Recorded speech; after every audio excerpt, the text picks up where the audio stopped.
In the flyweight division at UFC 313, you got Bruno Silva, Brazilian, coming in at 14-6, taking on Joshua Van, who comes in at 12-2. Now Van's 1 inch taller at 5'5". He's 23 years old, so very young. Silva 34. Both guys equal reach. Both guys stand right-handed. Van 8.9 significant strikes per minute to 3.5 for Silva. More on that in a moment. Both guys can land takedowns as well. Van 1 every 3 rounds. Silva 2 takedowns per 3 rounds, right? These are averages. Silva 60% takedown defense. He lost to Manel Kape in his last fight, but we all know how good Manel is. He led 111-57 in significant strikes before the third round KO. Before that, he did beat Cody Durden by KO and sub Tyson Nam. So Manel Kape is that, 2 levels above that. So that's why he lost that one. Now Van 80% takedown defense, and I wanted to see how many fights he had in the UFC.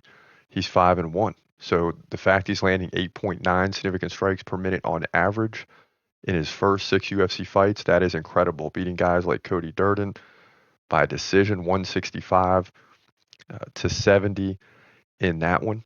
Now Bruno Silva KO'd Durden, but he pretty much did everything but. He did give up 2 takedowns though. Edgar Chairez beat him by decision. Edgar's a good fighter.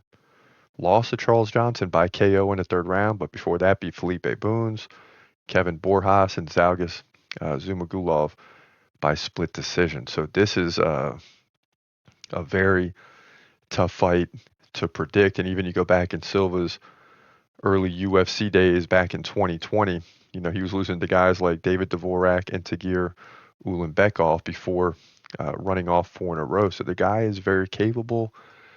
Man, they're both good.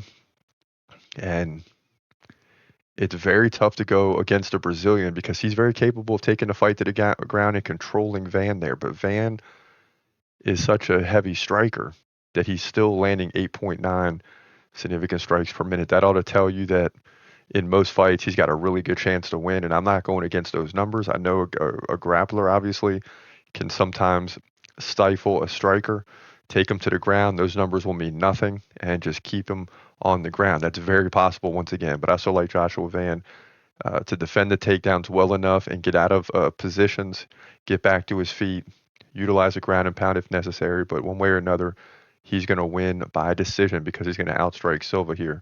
Flyweight division, UFC 313.